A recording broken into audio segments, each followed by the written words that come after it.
Bienvenidos al dojo al borde del precipicio, soy Amidavir.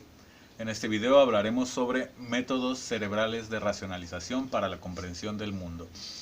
O sea, cómo trabaja el cerebro para racionalizar lo que es la información contenida en el mismo. Tal como hemos venido viendo, desde que abordamos el tema del Carmís y los oraínes, existen dos métodos cerebrales para la adquisición de conocimientos en los individuos, los cuales se subdividen en tres y dos formas de estos. Por una parte, los oraínes, para comprender el entorno y completarse, así como complementarse, arman memorias con base a razonamientos inconscientes imperceptibles al Carmís y por lo tanto al consciente del individuo en su realización, dando a tres niveles de esto: la antecognición biomecánica, la cognición inconsciente empírica y la cognición inconsciente racional. Y por otra parte tenemos a las formas de adquisición de conocimiento clásicas dadas por el trabajo del Carmís y el consciente, a las cuales llamaré como cognición empírica y cognición racional, siendo estas últimas las detonantes de los sistemas llamados empirismo y racionalismo respectivamente. Ahora bien, las cogniciones cerebrales primarias. La antecognición biomecánica es a grandes rasgos la generalización de los métodos de comprensión adaptativa que tiene tanto los genes como las células con las células, los órganos con células y órganos con órganos, para entender y comunicarse entre sí, siendo que tienen origen y presencia de una manera indirecta al trabajo cerebral. Esta termina siendo la responsable de los métodos de aprendizaje de las células y grupos de estas a lo largo de todo el cuerpo, pues al ir estas aprendiendo de sus funcionamientos y actividades para convivir, comunicarse e interactuar entre sí, también aprenden con ayuda de la memoria genética a defenderse de agentes extraños sin necesidad de existir pensamiento en el proceso. Básicamente, esta cognición indica que existe una amplia variedad de conocimientos en la memoria de funcionamientos del organismo y que esta información es anterior a la memoria cerebral. Cabe destacar que desde el momento en el que el mismo cerebro está compuesto por células, o sea neuronas, con sistemas de información preprogramados con memorias genéticas y biomecánicas, este también contiene una especie de memoria alterna a lo racional, consecuente de los ciclos de funcionamiento biológicos y no de retención.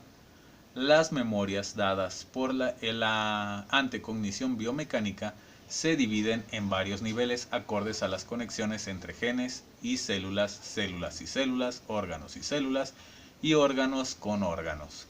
lo cual, al ser anterior a la activación de la memoria cerebral consciente e inconsciente, moldean una serie de informaciones y conocimientos de los cuales el individuo solo tiene un acceso natural muy restringido.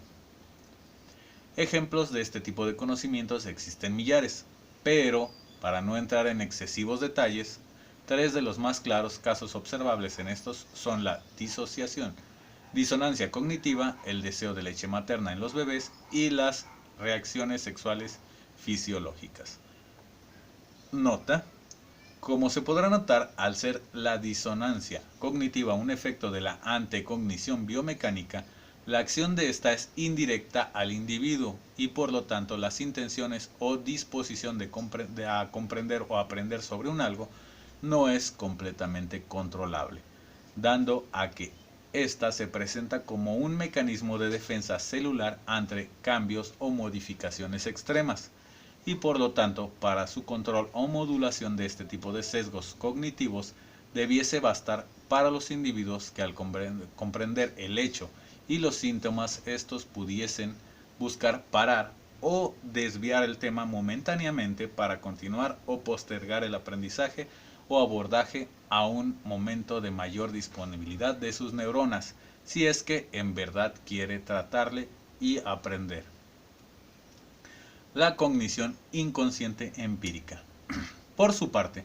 la cognición inconsciente empírica es efecto de la memoria cerebral que se crea en respuesta y reacción causal de la intercomunicación de información entre los sentidos y las memorias inalterables o inconscientes, para un mejor y más efectivo funcionamiento e interacción entre estos, creando en consecuencia una amplia gama de nociones de conocimiento, tanto accesibles como inaccesibles para el consciente, las cuales pueden ser depositadas en memorias inconscientes o duras. Al parecer, la cognición inconsciente empírica se presenta anterior al despertar del consciente y permanece a lo largo de toda la vida del individuo, siendo que la mayor parte de la información que trabaja, así como la mayor parte de los patrones y memorias que se crean para comprender la comunicación que maneja, permanecen en áreas cerebrales tanto inaccesibles como accesibles al consciente, pero actúan con fluidez en la acción, tal como si el cerebro, para manejar dichos patrones, creara una conciencia para el exclusivo trato de estos.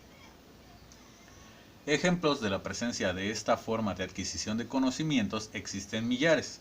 pero basta por el momento destacar que entre ellos se presentan patrones como los del caminar, masticar u otras acciones que no requieren del consciente del individuo. Cognición inconsciente racional. La cognición inconsciente racional es consecuencia de un raciocinio pasivo que apunta a otro tipo de conciencia inconsciente, la cual entrelaza información entrante del consciente primario con la información dada por patrones hechos por cognición inconsciente empírica o de las memorias.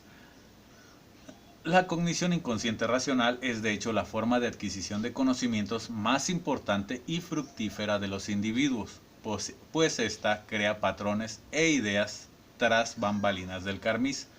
aprendiendo incluso de éste y combinando la información de la que le provee con las memorias anteriores que se tienen. De tal modo que mientras el carmís puede estar pensando en un carro, la cognición inconsciente racional puede estar pensando y armando usos, intenciones, valores, situaciones, recuerdos e ideas a futuro, etc. Pues de hecho el carmís y el consciente solo perciben un porcentaje minoritario del trabajo racional de estas. Además de que, como veremos más adelante, esta es la causante de la mayor cantidad de malentendidos, errores en el pensamiento y fallos de comprensión conceptual. Cogniciones cerebrales secundarias. Estas las veremos en el siguiente video. Ahora bien, regresando a esto, este sistema de cogniciones inconscientes son las que tienden a armar el ECROX. El ECROX puede ser visto como si tuviéramos un proyector con unas diapositivas transparentes apuntando hacia una pantalla. En el caso de la cognición la antecognición biomecánica,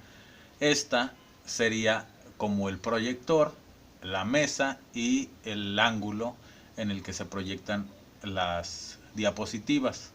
el cómo funciona el proyector. La cognición inconsciente empírica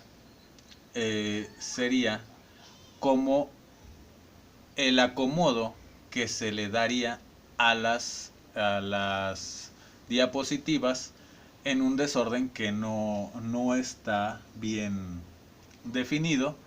en cómo se acomodan y cuáles van a aparecer primero que otras, independientemente de cuándo se usen. Y la cognición inconsciente racional sería el poner el qué diapositivas se van a poner acomodadas para proyectarse en el muro que se proyectarían, que terminaría siendo el carmís. Entonces, al combinarse todos este tipo de diapositivas que son memorias, se crea ese ECROX. El ECROX es la proyección de todas esas diapositivas de memorias creadas por todo este tipo de sistemas. Y lo que, además de las cogniciones cerebrales secundarias, que veremos en el siguiente video. Gracias.